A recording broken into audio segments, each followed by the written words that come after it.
Alors, on nous sert une nouvelle histoire, un nouvel attentat. L'imam de la mosquée de Brest, اسمح لي, le grand imam de la mosquée de Brest, le grand Rachid El Djaï, autrefois appelé Rachid Abu Oudeifa, et qui est le Hizbiyoun, et qui est le menteur, le manipulateur. Le mec qui a disparu, qui est revenu 3 ans après en se coupant la barbe et en changeant son nom, et je sais pas quoi. Nouvel attentat donc, sur cette personne, sur ce Rachid. Rachid El Djaï. Donc il y aurait un mec qui serait venu dans la mosquée à Rachid, un mec qui s'appelle Karl Foyer, de 21 ans, donc un gamin. Ce gamin-là aurait été approché par des gens de la DGSI, par une élite, par les gens de l'élite, je sais pas quoi, qui lui aurait dit, il faut que tu ailles fumer Rachid, entre le 15 et le 30. Si tu fumes pas Rachid, on va aller chez toi, on va fumer ta mère et toi, on va te faire du mal, on va te faire des trucs de ouf, tout ça. Donc lui, il était pris de panique, il a pris un pétard et bref. Alors il serait parti voir Rachid Abou Deifa, Rachid El Djaï. Il serait présenté dans la mosquée de Brest en parlant avec Rachid, en se présentant comme athée, en voulant parler d'islam avec Rachid. De là, il serait sorti de la mosquée, en fait, 3 personnes, un dénommé Ousmane, un sahaba à Rachid, et cette personne-là, ce Karl Foyer, donc, se trouvant sur le parking de la mosquée, derrière la mosquée, en fait, il aurait dit à Rachid, ouais, c'est possible de faire une photo avec toi. Rachid a gentiment accepté, donc ce Karl Foyer serait parti dans sa voiture récupérer une arme. Et à ce moment-là, en fait, il serait venu devant Rachid, il aurait sorti l'arme, il l'aurait allumé. Donc à 3 reprises, il aurait touché la main, la cuisse et la jambe. Et l'ami de Rachid, Osman, se serait jeté héroïquement en fait devant Rachid en servant de bouclier humain. Pour ne pas causer trop de dommages corporels au grand Rachid Abou Deifa. Donc voilà. Moi, ce que je retiens de cette histoire-là, en fait, c'est que bah, lui, là, il s'est donné la mort, à ce qui paraît. Karl Foyer. Une fois qu'il a fait sa connerie, en fait, il s'est tué. On a retrouvé son corps près de sa voiture. Avant de mourir, il aurait écrit une lettre à la main. Ce que j'ai pas trop compris non plus, parce que 21 ans, c'est un petit jeune, c'est la génération Internet. C'est des petits. C'est des ouf avec le clavier. Ils prennent un téléphone, tac, tac, tac, tac, tac, ou un PC, ils sont trop chauds. Donc, je sais pas pourquoi il aurait écrit en plus sur Facebook. Aujourd'hui, il prend sa carte d'identité avec son téléphone, il écrit un texte sur Facebook avec son téléphone, il prend sa carte d'identité, partagé, tac, tac, et voilà. Je sais pas pourquoi il aurait écrit à la main, en fait. Ils nous ont servi ça peut-être que pour que ça fasse plus vrai. Sûrement ça, tu vois, pour que ça passe plus vrai, que ça passe mieux comme ça, tu vois. Il aurait écrit une lettre et dans cette lettre, il aurait dit, ouais, j'ai été approché par des gens de la DGSI. Ils m'ont dit de fumer Rachid. Donc voilà. Le fin mot de l'histoire, en fait, ce serait que Rachid Abou Deifa, Rachid El Djaï, Rachid le Hizbi, ce serait un ennemi de la DGSI, un ennemi de l'État. Ces gens-là auraient voulu tuer Rachid. Donc ils auraient été voir ce Karl Foyer en lui disant, voilà, si tu fumes pas Rachid, on va fumer ta mère, on va je sais pas quoi. Ouais. Ouais, ouais, ouais, ouais. Moi, je veux juste préciser un petit truc vite fait déjà. Karl Foyer, il s'est soi-disant tué, donc il pourra jamais rien dire. Ça, c'est facile. Ensuite, la DGSI et tous ces gens-là, si vraiment ils auraient voulu fumer Rachid, si vraiment Rachid serait été un et demi, ils auraient voulu fumer Rachid, et croyez pas qu'ils auraient été envoyés à gamin de 21 ans, même pas foutu de viser une cervelle, hein, parce qu'ils auraient envoyé un para surentraîné, il serait venu à l'heure du Fajr, il aurait mis une balle dans la tête à Rachid, au moins il était en sous-joue et ils auraient pas fait de trace, il serait barré, bim bam boum, salam alaikum, il serait rentré chez lui et il aurait mangé un bol de choc à pic, il aurait été dormir. Voilà. Donc, leur histoire de Karl Foyer qui a été fumé, c'est pas vrai. C'est pas vrai. Et Rachid Abou Deifa, tu devrais craindre Allah. Tu devrais vraiment craindre ton Seigneur. Parce que c'est bien beau de faire le beau sur YouTube, de faire des vidéos. Subhanallah, on peut même pas compter il y a combien de vidéos de Rachid. Rachid Abou Deifa, Rachid El Djaï, il y a combien de vidéos de ce mec-là sur YouTube. Alors qu'on sait même pas d'où il sort. Nos savants, des hommes comme Sheikh El Fawzan, ils ont 100 fois, 200 fois moins de vidéos que lui. Des savants, des hommes de science. Ils ont 100 fois, 200 fois moins de vidéos que lui. Vous tapez Sheikh Raslan sur YouTube, vous allez voir qu'il y a moins de vidéos de Sheikh Raslan que de Rachid Abou Deifa. Et c'est un truc de ouf. Les mecs, ils vont péter des 2 millions, 3 millions, peut-être même 10, 15. C'est des trucs de ouf. Les gens, ils sont là, ils suivent, ils écoutent et tout. Mais après, on est en France, hein. On est en France déjà, les jeunes, c'est tous des petits chariatines. Ils sont tous là avec de la musique bizarre, là, des petits démons sur pattes. Jurer sur le Coran du matin au soir, c'est des Arabes. Mais Arabes, ça veut pas dire français des Arabes, c'est des Maghrébins déjà en France. On a beaucoup de Maghrébins. Faut pas croire que les Maghrébins, c'est des musulmans. Hein, c'est pas parce que t'es Marocain, Algérien, Tunisien que t'es forcément musulman. Tu fais pas la prière, tu bouffes des Big Mac au McDo, tu forniques avec une gaouria tous les jours, t'es pas marié. Frère, tu fais des enfants en mariage. Tu fais pas la prière, tu bois de l'alcool. Frérot, t'es tout sauf musulman. Hein. Excuse-moi, mais après, moi, tu me dis salam alaikum, je te rends salam, parce que voilà, t'as vu, j'irai pas me causer des soucis pour. Mais bon, voilà, faut arrêter de dire que les gens, c'est pas des musulmans.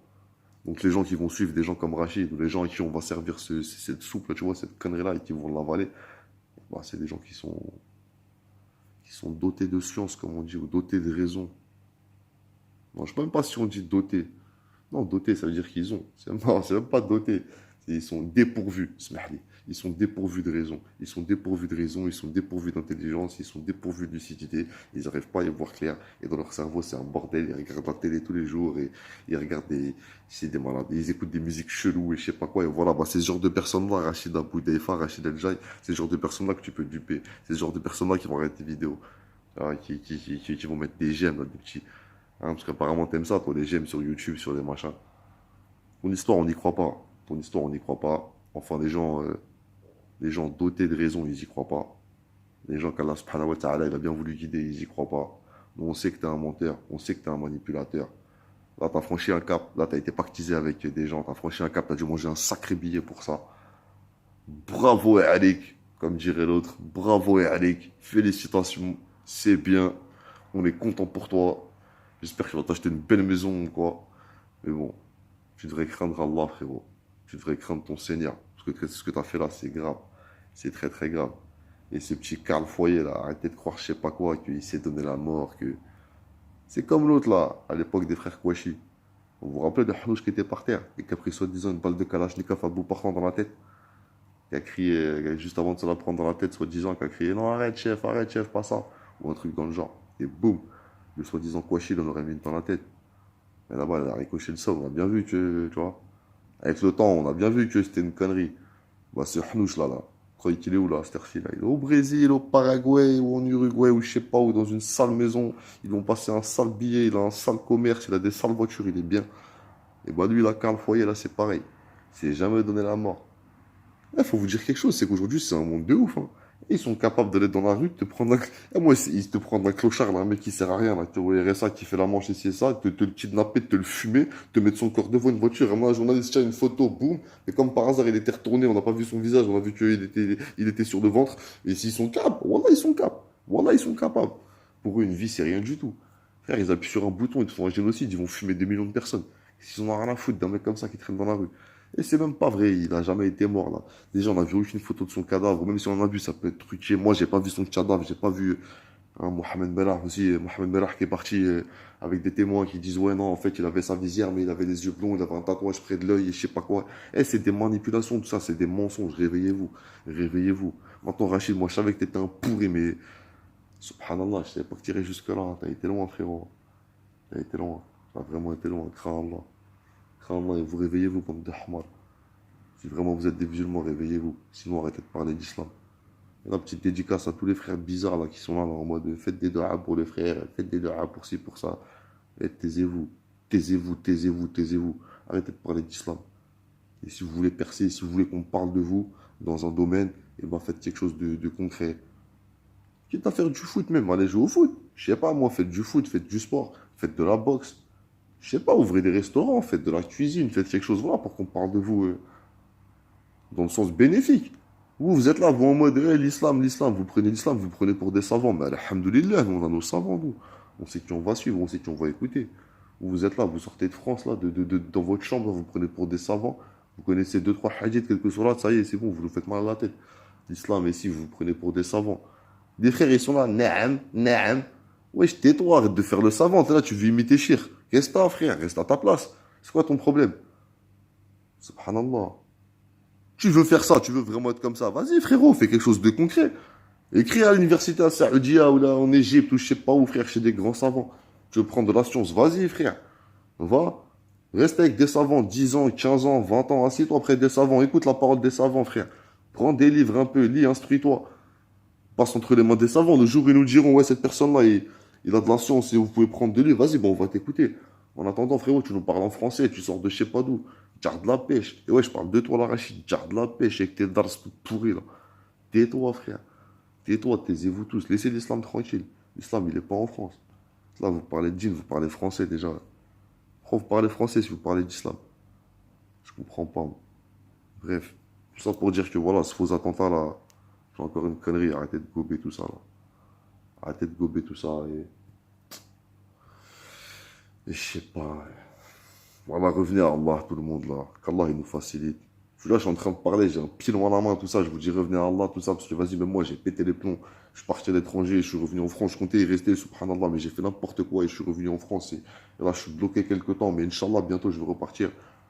Et tout ça, ça va changer, Inch'Allah, mais voilà, réveillez-vous, je sais pas. C'est pas parce qu'on est en France qu'on est des marionnettes. C'est pas parce qu'on est en France qu'on est des pantins et qu'on va avaler des couleurs. Arrêtez. Arrêtez. Et allez pas faire des doigts pour Rachid. Rachid, c'est un Hizbi. C'est un innovateur. Subhanallah. Je comprends pas. Vous êtes là, un innovateur, vous faites des doigts pour un innovateur et vous critiquez des savants. Vous êtes là, vous insultez nos savants, vous parlez mal des savants, vous parlez mal des gens de Saoudia, vous parlez mal des... Et vous êtes là, vous... Faites des doigts pour Rachid, faites des doigts. Faites des doigts pour les savants, frère. Qu'Allah, il préserve nos savants. Qu'Allah, il préserve nos savants. Le jour où ils vont partir, le jour où des hommes comme Sheikh Al-Fawzan, ils vont partir, là, on aura des vrais problèmes. Rachid qui part ou qui reste, on s'en fout de Rachid, nous, Rachid Abou Idaifa. Qu'est-ce qu'on en a rien à foutre de lui? Subhanallah. Un mec, il va, il se rase la barbe, il revient 3 ans après, il se coupe la barbe, il fait je sais pas quoi, il change son nom, il manipule les gens, et vous êtes là, vous suivez comme des hamals. Eh bah bravo. Voilà, quoi, bref, tout ça pour dire encore un attentat.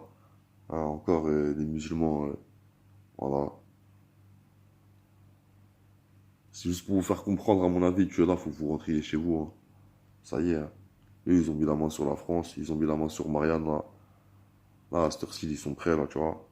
Là, les petits robots qu'ils ont commencé à former il y a 10 ans, là, tu vois. Blue, il a commencé en 2010. Tu vois, ils avaient 4 5 ans. Ah, frérot. 10 ans après, ils ont moins 15, 16. Ça y est, c'est des vrais petits chariatines sur pattes. L'islam, en France, il commence à disparaître. Il a déjà bien disparu, même, tu vois. C'est-à-dire que le peu de musulmans qui vont rester ici, là, il faut qu'ils rentrent chez eux. Oui, qu'ils puissent prendre Marianne et la piner bien comme il faut, tu vois. Et pour ça, bah, faut qu'on rentre chez nous. Parce qu'ici, on n'est pas chez nous. On a beau nous parler de laïcité, de ci, de ça. Bref, qu'Allah il nous facilite, qu'Allah il nous pardonne. Et, et voilà. Et gardez plus la pêche. Barakallahu fikum. Assalamu alaikum wa rahmatullah. Et la vérité, elle appartient à Allah. Et on va tous passer par la tombe. Et on va tous être jugés tôt ou tard. Et la vérité, elle apparaîtra, Inch'Allah ta'ala. Voilà, juste arrêtez de vous laisser manipuler. Allez, salam.